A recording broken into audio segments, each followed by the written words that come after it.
नहमदुहु व नुसल्ली अला रसूलिहिल करीम अम्मा बाद फ़अऊज़ु बिल्लाहि मिनश्शैतानिर्रजीम बिस्मिल्लाहिर्रहमानिर्रहीम। मोहतरम नाज़रीन, जैसा कि आप हज़रात के इल्म में है कि हम अस्माए हुस्ना की फ़ज़ाइल और ख़वाइस आप हज़रात के सामने ला रहे हैं। अस्माए हुस्ना के इससे पहले हमने 5 अस्माए हुस्ना पे गुफ्तगू कर ली थी। आज हम इंशाअल्लाह अज़ीज़ आप हज़रात के सामने अल्लाह रब्बुल इज़्ज़त का एक नाम है या सलाम, उसके ऊपर गुफ्तगू करेंगे कि इसके क्या फ़वाइद हैं। सबसे पहली बात तो ये है कि अल्लाह ने कुरान में जैसे फ़रमाया है बिस्मिल्लाहिर्रहमानिर्रहीम वलिल्लाहिल अस्माउल हुस्ना फ़दउहु बिहा, अल्लाह को उसके प्यारे नामों के साथ पुकारो और अच्छे नामों के साथ पुकारो। जिस तरह यह है कि अल्लाह रब्बुल इज़्ज़त को उसके प्यारे नामों और अच्छे नामों से पुकारना है, बिल्कुल इसी तरह एक बात की तरफ और निशानदेही कर दूं।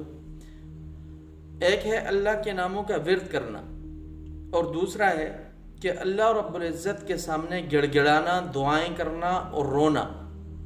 अल्लाह रब्बुल इज़्ज़त के सामने दुआ बहुत ही अहमियत की हामिल है। कुरान कहता है उदऊनी अस्तजिब लकुम, मुझे पुकारो मैं तुम्हारी पुकार का जवाब दूंगा। तो इन अस्मा के साथ साथ अल्लाह रब्बुल इज़्ज़त की ज़ात आलिया से दुआ भी मांगनी चाहिए।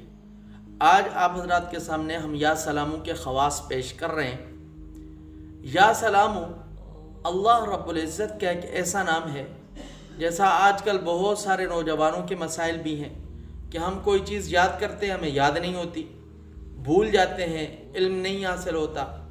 तो या सलामू अल्लाह रब्बुल इज़्ज़त का जो नाम है ये इल्म के लिए बहुत ही मुजर्रब है और तजर्बा है कि जो शख्स फजर की नमाज के बाद 1000 मरतबा इसका विर्द रखेगा, अल्लाह रब्बुल इज़्ज़त उसको अपने इल्म से इल्म अता फरमाएंगे और उसको निस्यान की बीमारी, भूलने की बीमारी अल्लाह रब्बुल इज़्ज़त अपने फजल व करम से ख़त्म फरमा देंगे।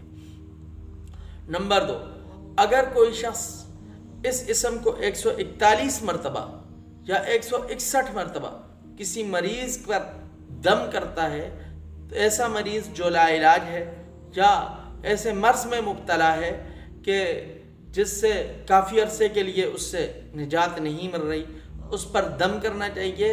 अल्लाह रब्बुल इज़्ज़त के फजल व करम से उसको शिफा मिलेगी। इसी तरह जो कोई इस इस्म को यानी या सलामू को कसरत के साथ पढ़ेगा, हर तरह के खौफ से अमन पाएगा।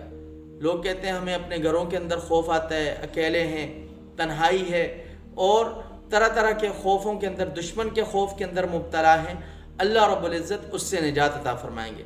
इसी तरह कोई शख्स सलामुन क़ौलन मिन रब्बिर रहीम, अल्लाह रब्बुल इज़्ज़त का नाम है सलामुन क़ौलन मिन रब्बिर रहीम और सूरह यासीन शरीफ की आयत मुबारक है।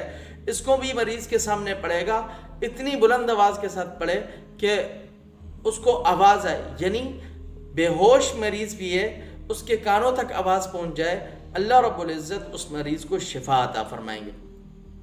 इसी तरह जो फ़र्ज़ नमाज के बाद, जो शख्स भी फ़र्ज़ नमाज के बाद 15 मरतबा अल्लाहुम्मा या सलामु सल्लिम इसको पढ़ता है, अल्लाह रब्बुल इज़्ज़त उसको खौफ से अमन अता फरमाते हैं। अल्लाह रब्बुल इज़्ज़त के एक नाम अल-मुअमिन है। अल-मुअमिन के ख़वास में से पहली खुसूसियत और इसका पहला फ़ायदा क्या है, जो शख्स इस इस्म को या मुअमिन को कसरत के साथ पढ़ेगा, मखलूक खुदा उसकी मुती और फरमा बरदार रहेगी, यानी हर कोई उससे मोहब्बत रखेगा, उसके कामों में आसानी होगी, हाजात और हवाइज उसकी पूरी होंगी। इसी तरह इसका सबसे बड़ा फ़ायदा क्या है कि ईमान कायम रहेगा, ईमान कायम रहेगा। और उसके साथ साथ जो कोई इस इस्म को या सलामू के साथ मिला के पढ़ेगा, या सलामू या मुअमिन, अल्लाह रब्बुल इज़्ज़त उसको खौफ से अमन अता फरमाएंगे। इसी तरह इसका एक और फ़ायदा यह है, जो शख्स चाहता है कि उसका सफ़र बाखैरियत हो और उसके सफ़र में किसी किस्म का कोई हादसा ना हो, उसको कोई परेशानी लाहिक ना हो, उसके लिए या सलामू یا مومنوں کو دوران سفر پڑھتا رہے، اللہ رب العزت اس کا سفر بخیر و خوبی فرمائیں گے۔ اسی طرح جو شخص اس اسم کو یعنی یا مومن کو اور یا سلاموں کو لکھ کر اپنے پاس رکھے گا، اللہ رب العزت اس کو امن میں رکھیں گے اور اس کا ظاہر اور باطن پاک ہوگا۔ اللہ رب العزت مجھ سمیت ہر ایک کو عمل کی توفیق عطا فرمائے۔